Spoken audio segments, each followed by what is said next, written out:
अज्ञानतिमिरान्धस्य ज्ञानञ्जनशलाकया चक्षुरुन्मिलितं येन तस्मै श्रीगुरुवे नमः। हरे कृष्णा। श्री चैतन्य चरितामृत मध्य लीला अध्याय 14 और प्रयार संख्या 36। एई मत जगन्नाथ करे न भोजन, एई सुखे महाप्रभुर जुड़ाया नयन। श्री चैतन्य महाप्रभु यह देखकर पूर्णतः संतुष्ट थे कि भगवान जगन्नाथ ने किस तरह सारा भोजन ग्रहण किया। तो हमने कुछ तरह में पहले भी ये चर्चा करी थी कि भगवान इससे बड़ा प्रसन्न होते हैं कि आप किस तरीके से भोग लगाते हैं। यानी कि भोग लगाने का प्रोसेस बहुत अच्छा होना चाहिए। बहुत ही कह सकते हैं ऑपुलेंट भी हो सकता है, प्रेम के साथ भी हो सकता है, सफाई के साथ हो सकता है, भाव के साथ हो सकता है। जैसे हम अक्सर भगवान के बर्तन अलग रखते हैं भोग लगाने के, उनको अपने बर्तनों में मिक्स नहीं करते, उनको धोते भी अलग से है ना। हम अपने झूठे बर्तनों को अलग धोते हैं और भगवान को भोग अर्पित करने की और जो कुकिंग करने की यूटेंसिल है उनको अलग से धोते हैं।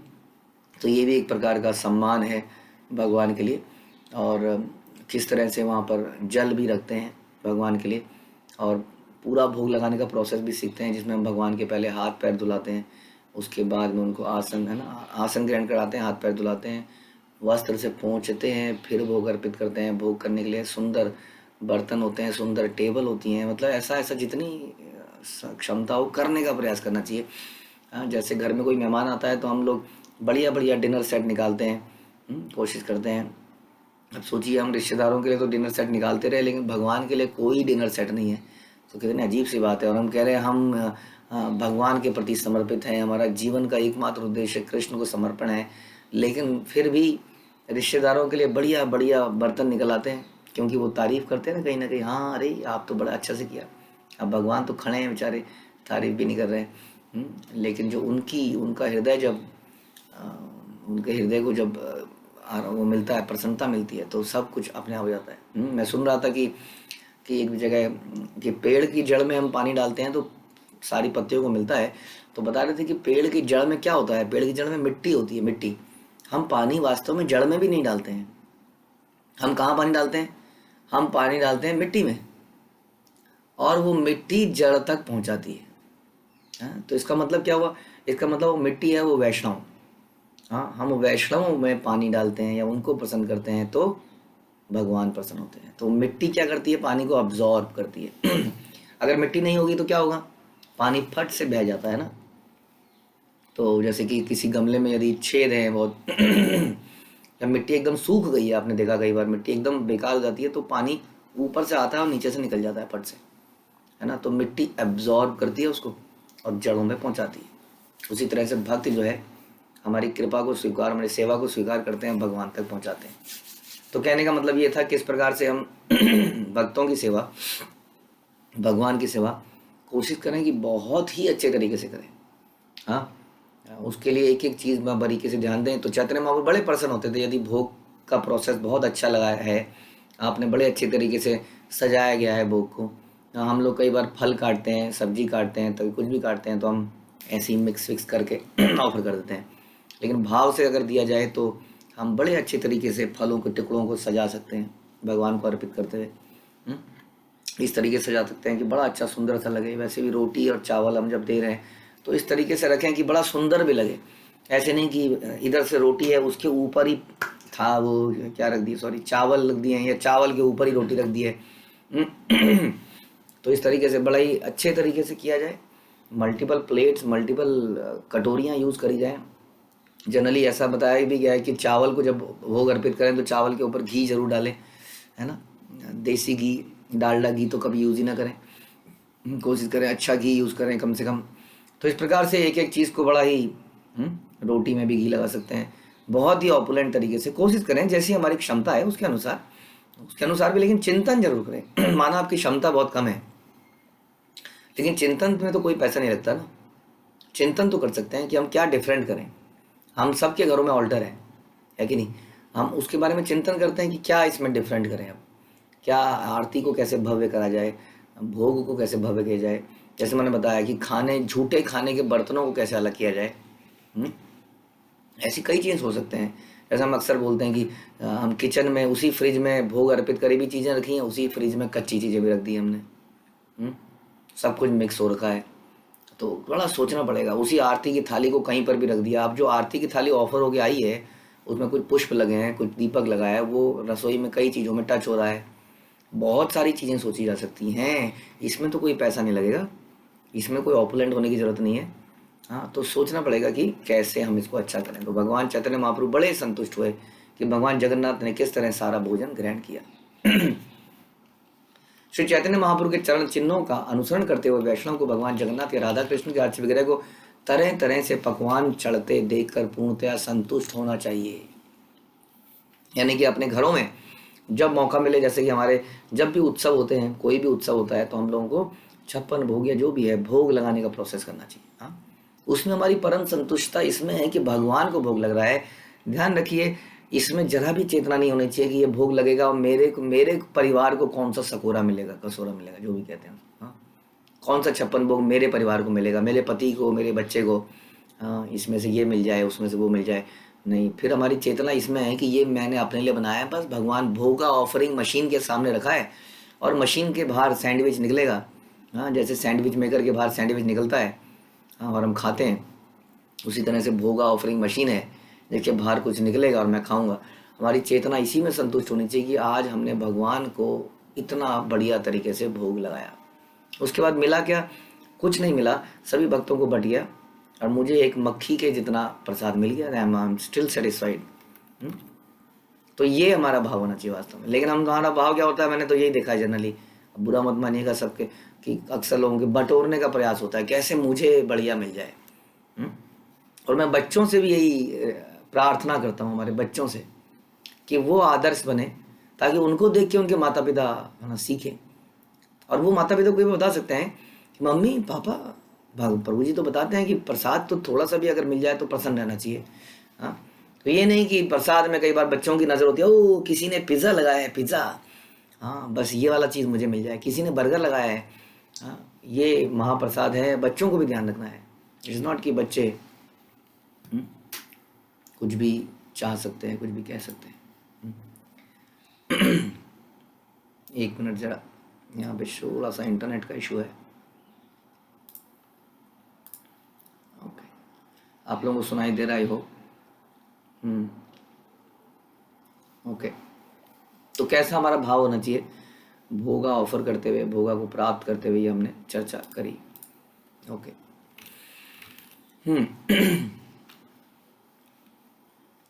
उसे अपनी खुद की भूख बुझाने के लिए नाना प्रकार के व्यंजन नहीं जुटाने चाहिए, बल्कि उसकी तुष्टि तो अर्च विग्रह पर चढ़ाए जाने वाले विविध प्रकार के भोजन को देखने में है। समझ में आ रहा है आप लोगों को कि अक्सर हम लोग क्या करते हैं? अक्सर हम लोग अपने लिए ही तो अरेंजमेंट करते हैं सारी। आज ये खाने का मन कर रहा है, पूरा दिन आदमी लगा देगा उसमें, भोगा ऑफरिंग करेगा, विच इज़ ओके। देखिए, हमें ना अल्टीमेटली भक्ति से शुद्ध भक्ति में उठना है। ध्यान रखिए, अभी हम लोग भक्ति कर रहे हैं, अभी हम लोग शुद्ध भक्ति नहीं कर रहे हैं। शुद्ध भक्ति में अन्य अभिलाषिता शून्य हो जाती है, कोई और अभिलाषिता नहीं रहती है।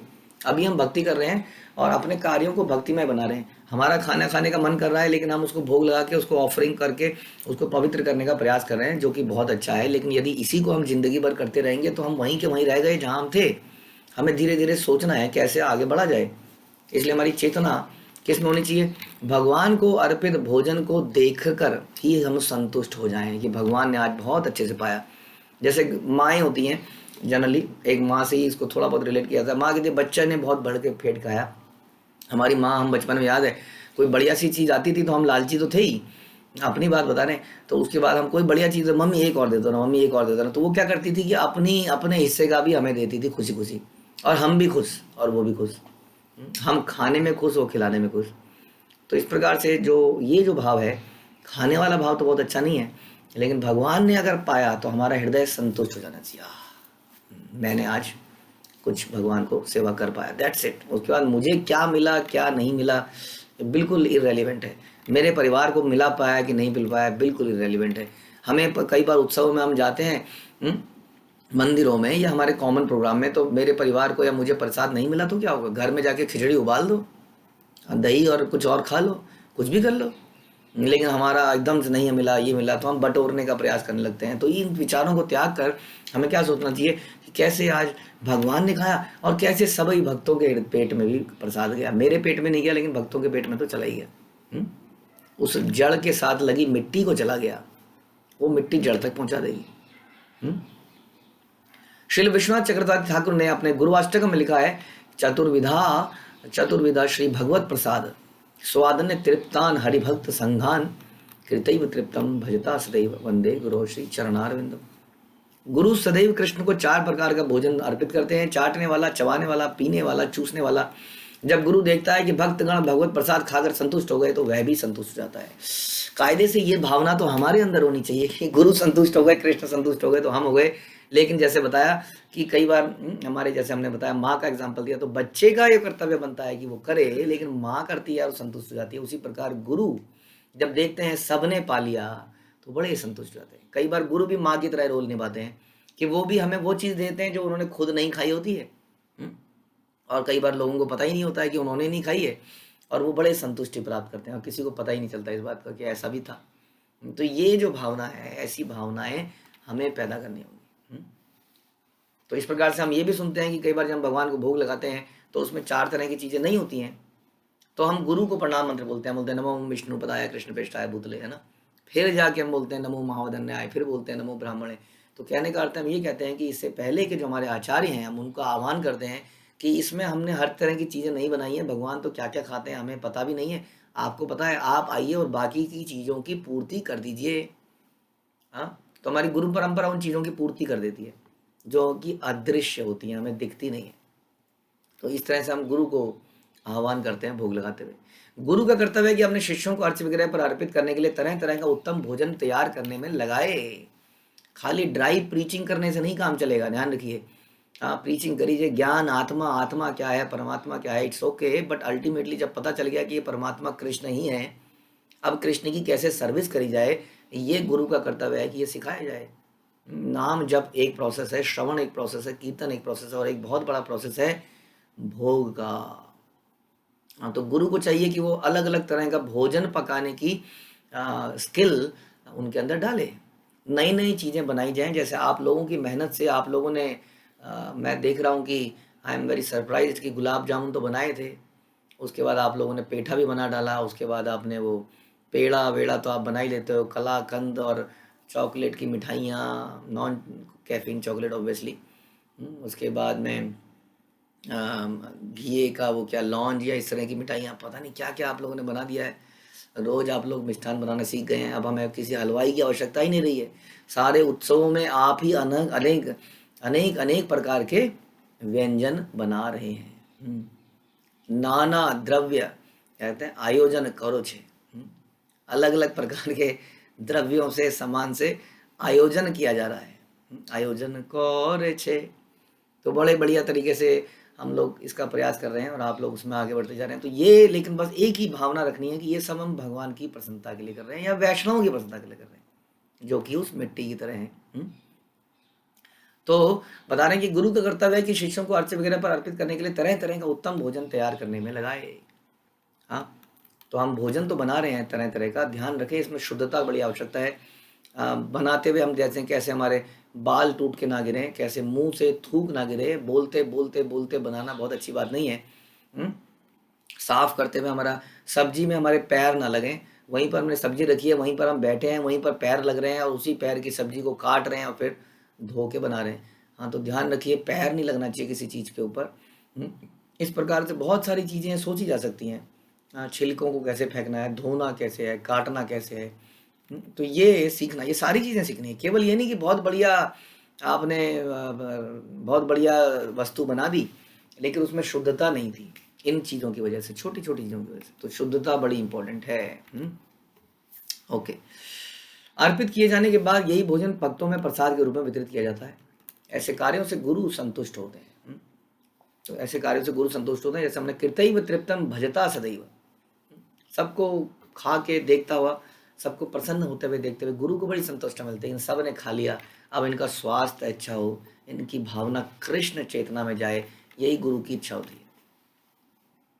यद्यपि इतने प्रकार के प्रसाद वह ना तो स्वयं खाता है, ना ही इसकी आवश्यकता पड़ती है। तो गुरु जो है खुद नहीं खाता है। हाँ, वो उसकी इच्छा ही नहीं है कि इसके लिए इतनी बनाई जाए, इतनी चीज़ें बनाई जाए, उसकी क्या उनकी, लेकिन फिर भी बड़ी तीव्र इच्छा रहती है कि सब बट जाए और सब भक्तों पे पहुंच जाए। प्रसाद को अर्पित होते तथा वितरित होते देखकर उसे भक्ति में प्रोत्साहन मिलता है। केया पत्र द्रोणी आइला बोझा 5-7, एक एक जने 10 दोना दिला एक एत पात। फिर कैतकी वृक्ष की पत्तियों की बनी प्लेटों के 5-7 बोझ आए यानी कि बंडल आए, बंडल, हाँ, पत्तलों के बंडल आए। अब ये भी बड़ा महत्वपूर्ण है, हम पत्तल कैसे इस्तेमाल करें। पत्तल कोशिश करें कि नेचुरल चीज़ें इस्तेमाल करें, प्लास्टिक इज़ नॉट गुड, हाँ, and thermocol is totally very bad. Thermocol खाने के लिए और एनवायरनमेंट के लिए किसी भी तरीके से अच्छी चीज़ नहीं है। तो थर्माकोल को ना यूज़ करके आप स्टील यूज़ करो, नहीं तो आप कुछ पत्तल यूज़ करो। दिक्कत ये है कि सारी चीज़ें ना, थर्माकोल देखने में कितना अच्छा लगता है लेकिन वास्तव में चीप है बहुत। पत्तल थोड़ा महंगा है, लेकिन पत्तल क्या है, बहुत उसमें एनवायरनमेंट फ्रेंडली है। एक सतोगुणी उसमें दिखता है, सतोगुणी कहीं ना कहीं हाथों से बनाया गया है, पत्तल मशीनों से बनाए गए हैं। तो केतकी वृक्ष की पत्तियों की बनी प्लेटों के 5-7 बोझ आए, प्रत्येक व्यक्ति को ऐसी 10-10 प्लेटें दी गई और इस तरह पत्तों की ये प्लेटें बांटी गई। तो देखिए कैसे चैतन्य चरितमृत जैसे ग्रंथ में पत्तों के बारे में भी, पत्तलों के बारे में भी डिस्कशन हो रहा है, कैसे पत्तलें बांटी जाएं। तो हम जब पत्तलें बांटते हैं तो पत्तलें बांट के उसमें जरा सा पानी भी छिड़काव कर सकते हैं, या पहले से ही पत्तलों में पानी छिड़काव करें, उससे उसमें शुद्धि, हाँ, सारी उसमें शुद्धि हो, नहीं तो धो भी सकते हैं कभी गंदी हो रही है तो बड़ी मतलब एक एक चीज़ में बहुत माइन्यूटली विचार करना है। ऐसा नहीं कि भेड़ बकरियों की तरह 2000 लोगों को खिला देना है। कीर्तनी यार परिश्रम जानी गौर राय, तासा बारे खाओ यही ते प्रभु रमन धाया। श्री चैतन्य महाप्रभु सभी कीर्तनियों के परिश्रम को समझ रहे थे, अतएव वे उन्हें पेट भरकर खिलाना चाहते थे। बहुत मेहनत करी है गाने में, नाचने में, बजाने में। चैतन्य महाप्रभु चाहते थे ये लोग भर के, पेट भर के खा लें। तो हमारा भी ऐसा विचार होना चाहिए कि जो लोग सेवा करने वाले हैं उनको, जनरली हमें पता होता है कि मैंने तो कुछ ज़्यादा सेवा करनी नहीं है, ना ही मैं कुछ कर रहा हूँ, मैं तो बस साथ साथ चलना है। तो क्यों ना उनको प्राथमिकता दी जाए जो सेवा कर रहे हैं, ताकि वो उन्हीं के उत्साह से हमारा उत्साह बनता है। ऐसे ऐसे व्यक्तियों का की सेवा करना बड़ा आवश्यक है। ध्यान रखिए, जो उत्साह पैदा करते हैं हमारे अंदर, जो सर्व करते हैं, जो लीडर हैं या सेवा लीडर हैं, ऑब्वियसली सेवा करने में निपुण है, बोलने वाले लीडर नहीं है, ऐसा तो होता ही नहीं हमारी परंपरा में। तो इसलिए इन लोगों को आगे करा जाए। होड़ सी लग जाती है, हम लोग जनरली वही लोग उतावलापन दिखाते हैं जो लोग कुछ कर ही नहीं रहे हैं, क्योंकि उन्हीं के अंदर शुद्धता भी नहीं आ पाती है, इसलिए उतावलापन दिखाते हैं। तो चैतन्य महाप्रभु बड़े प्रसन्न थे, उनको खिलाकर इन कीर्तनियों के परिश्रम को समझ रहे थे और उन्हें भर पेट कर खिलाना चाहते थे। पाती पाती करी भक्त गणे वसाइला, परिवेशन करी बारे आपने गला गीला। सारे भक्त पातों में बैठ गए और चैतन्य महाप्रभु स्वयं प्रसाद का वितरण करने लगे। प्रभु न खाइला के न करे भोजन, स्वरूप गोसाई तबे कैला निवेदन। अब चैतन्य महाप्रभु ने सेवा चालू कर दी। अब सेवा जब चैतन्य महाप्रभु चालू कर दी तो लोग खाएं कैसे? तो वो तो बड़े परेशान हो गए। किंतु भक्त तब तक प्रसाद ही नहीं ग्रहण कर रहे थे जब तक स्वयं महाप्रभु प्रसाद ना ग्रहण कर लें। वो बांटे जा रहे हैं लेकिन कोई खा ही नहीं रहा है, सब बैठे हुए ऐसे ही। वो चाह रहे हैं कि पहले महाप्रभु खाएं। अब कौन बोले महाप्रभु को? महाप्रभु को बोलते वो गुस्सा भी कर सकते हैं कि मुझे सेवा नहीं करने देते हो तुम लोग, लेकिन स्वरूप दामोदर ने महाप्रभु को बताया कि महाप्रभु यदि आप नहीं खाएंगे ना तो ये भी नहीं खाएंगे, कृपया चलिए। आपने वैसे प्रभु भोजन करी थे, तुम ही ना खाई लेके ना पारे खाई थे। स्वरूप दामोदर ने कहा, हे प्रभु कृपया आप खाने के लिए बैठ जाएं, जब तक आप नहीं खाएंगे तब तक कोई भी नहीं खाएगा। ये भी एक कल्चर है जो भारतीय पुराने इस कल्चर में देखा जाता है। आजकल तो ऐसे कल्चर नहीं है, विदेशों में तो है, अपनी प्लेट लो, अपना छुरी और चाकू लो और चालू हो जाओ।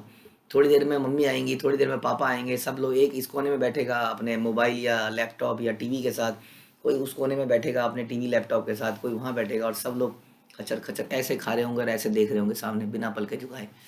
तो ये कल्चर ऐसा है, ऐसा कल्चर तो हमारा नहीं था भारतीय संस्कृति में। साथ में बैठा करते थे, कुछ कृष्ण चर्चा हो सकती है उस वक्त खाते हुए, या कुछ रिकॉर्डिंग चल सकती है गीत की, हरे कृष्णा मंत्र की, तो उस वक्त खा रहे हैं। और उसमें भी हम ये देख रहे हैं कि हमारे बड़े पहले बैठ गए कि नहीं, उन्होंने पहले खाना शुरू किया नहीं, क्योंकि हमारे प्लेट में कई बार पकौड़ा रखा है।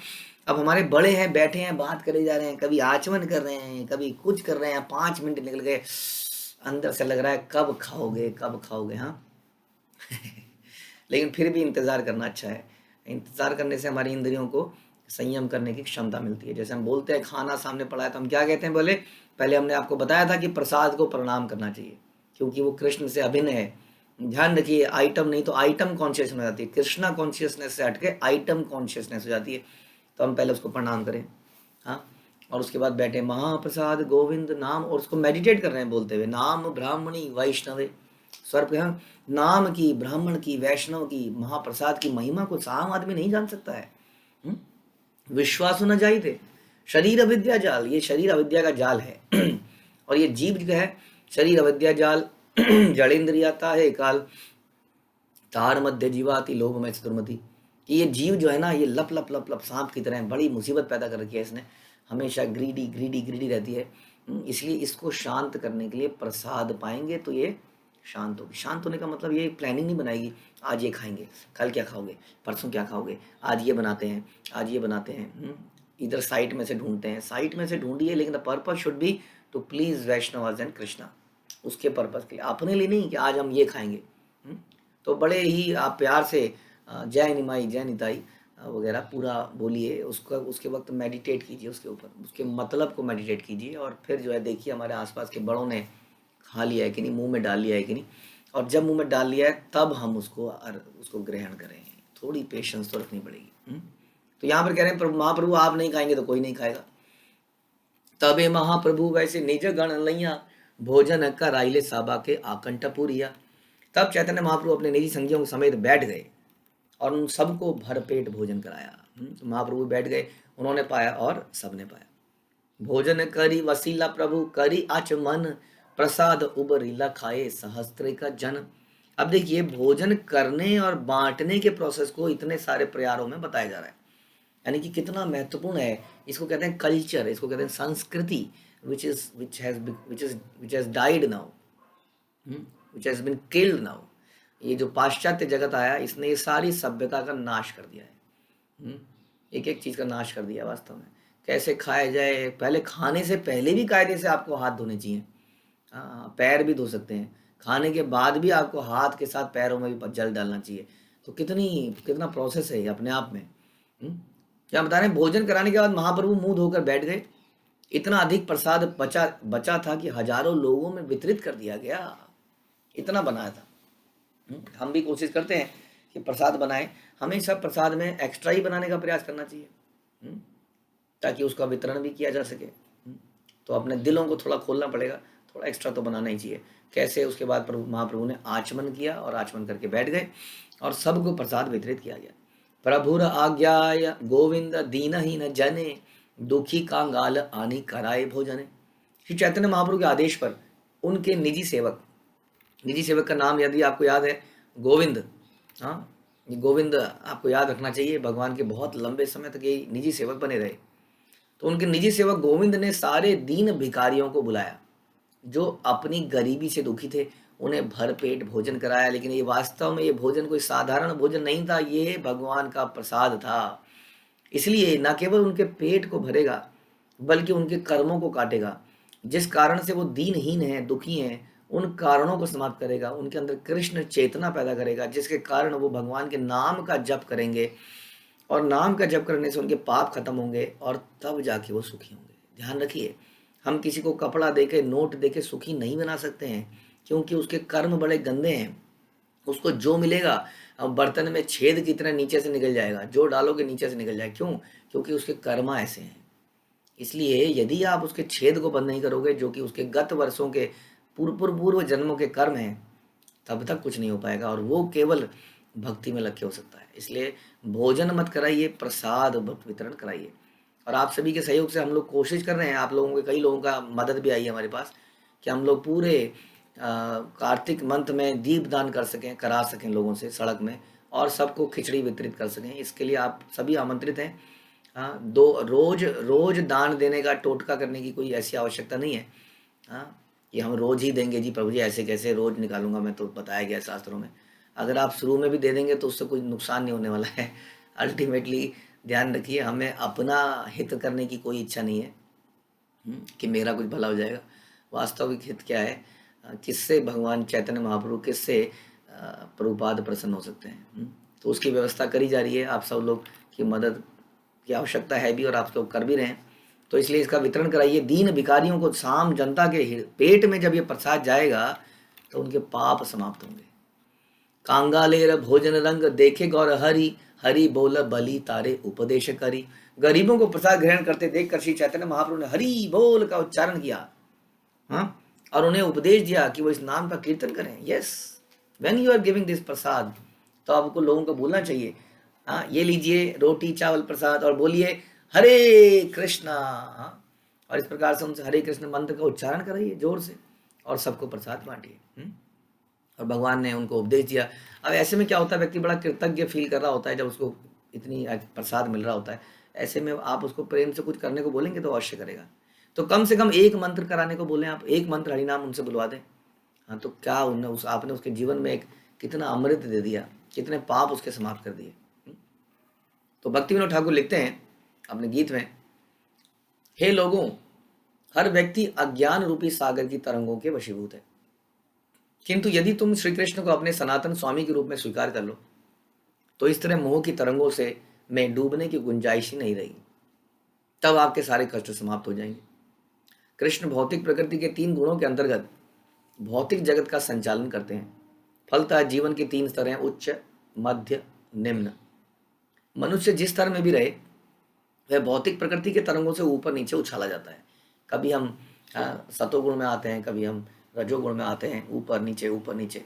फिर चाहे वह धनी हो, मध्य वर्ग का हो, दीन हो, भिखारी हो, कोई अंतर नहीं पड़ता है, हाँ, जब तक मनुष्य भौतिक प्रकृति के 3 गुणों के वशीभूत है। तो हमारा बच्चा कितना सक्सेसफुल हुआ, मटेरियल डज नॉट मैटर, क्योंकि ये तो ऊपर नीचे का प्रोसेस है। लहरें कभी किसी को ऊपर फेंक देंगी, कभी वो लहर उसको नीचे डुबो देगी। वास्तविक प्रोसेस तो कुछ और ही है। इसलिए इससे कोई फर्क नहीं पड़ता कि कोई इकोनॉमिकली मिडिल क्लास है, अपर क्लास है, लोअर क्लास है, इससे कोई फर्क नहीं पड़ता है, बता रहे हैं। इसलिए चैतन्य महाप्रभु ने भिखारियों को उपदेश दिया कि प्रसाद ग्रहण करते समय हरि बोल बोलें। ऐसे उच्चारण का अर्थ है कि अपने आप को कृष्ण के नित्य दास के रूप में स्वीकार करना। यही एकमात्र समाधान है।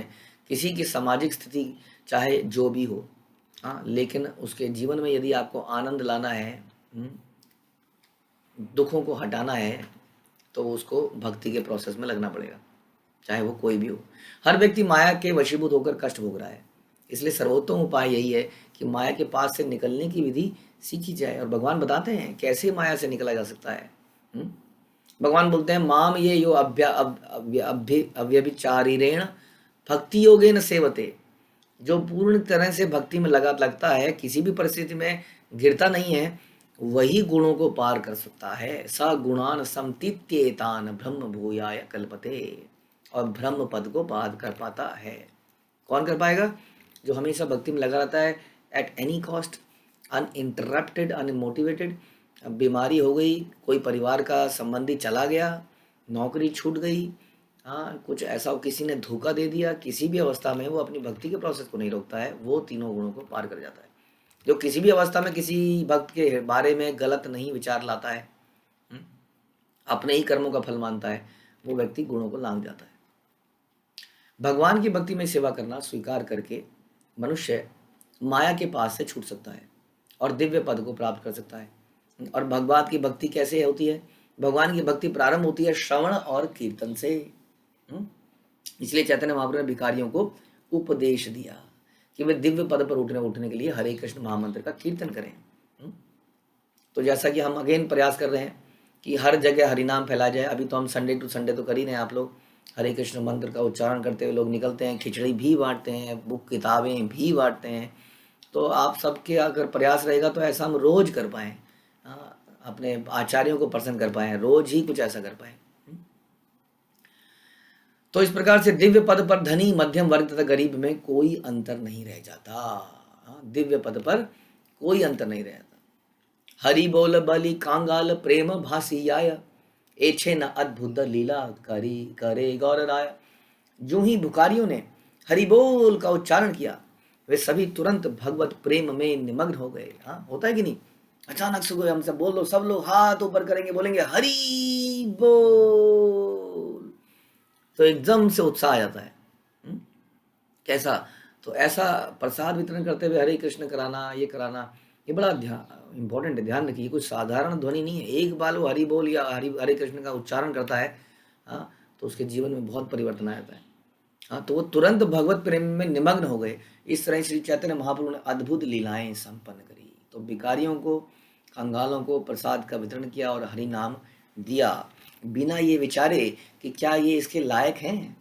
हाँ, अच्छा, ये भी वही करने लग जाएगा जो मैं कर रहा हूँ, इसमें और मुझ में क्या अंतर रहेगा। ऐसा धीरे धीरे जाति ब्राह्मणों ने शुरू कर दिया। जाति ब्राह्मणों ने कहा नहीं नहीं, तुमने तो ये हरि नाम सबको दे दिया है, ये सबके लिए थोड़ी है, तो ब्राह्मणों के उच्चारण के लिए है, ताकि उनकी सुपीरियोरिटी बनी रहे।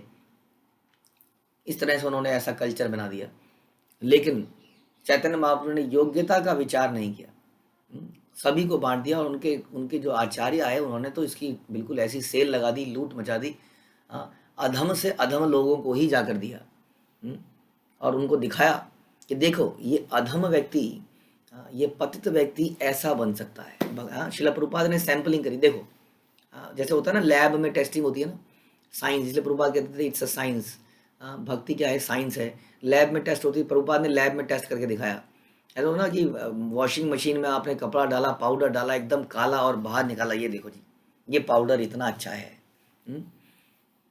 उसी तरह से चैतन्य महाप्रभु ने दिखाया, देखो गंदगी दिख रही है, सबसे गंदी जगह में गए, दुनिया में सबसे वर्स्ट जगह में गए श्रील प्रभुपाद, सबसे वर्स्ट हर तरह से। जहाँ का आदमी आदतों में गंदा है, मानसिक रूप से गंदा है, बहुत ज़्यादा ऑपुलेंस है, मतलब हर तरीके से सबसे गंदे से गंदा कपड़ा प्रभुपाद ने उठाया, हरे कृष्ण मंत्र का गोला घुमाया, कुछ प्रोसेस करे भक्तिमय, और उसके बाद इतना साफ निकाल के दिखा, दुनिया को दिखाया, देखो अब देखो। हाँ, फिर भी हम देख रहे हैं कि इतना लोग इतने पागल हो चुके हैं, फिर भी इसको एक्सेप्ट नहीं कर रहे हैं। ये साइंटिफिकली प्रभुपाद ने इसको प्रूव करके दिखाया। ईश्वर प्रेम के भाव का अनुभव करना दिव्य पद पर स्थित होने का सूचक है। यदि मनुष्य अपने आप को उस दिव्य स्थिति में रख पाए तो वह निश्चित रूप से भगवान धाम जाएगा। दिव्य स्थिति में, तो हम दिव्य स्थिति में आ तो जाते हैं, लेकिन फिर से नीचे गिर जाते हैं। क्यों गिर जाते हैं? क्योंकि हम मैटीरियल लोगों का संग करते हैं, तो हम फिर से नीचे गिर जाते हैं। हमारे अंदर फिर से कोई लालच आ जाता है। जैसे मैंने कुछ भक्तों को बताया कि it is not know problem, आपके दिमाग में पुरानी कंडीशनिंग की वजह से कई लालची, कोई लस्टी विचार आते हैं, बट क्या हम उससे निकलने का प्रयास करते हैं?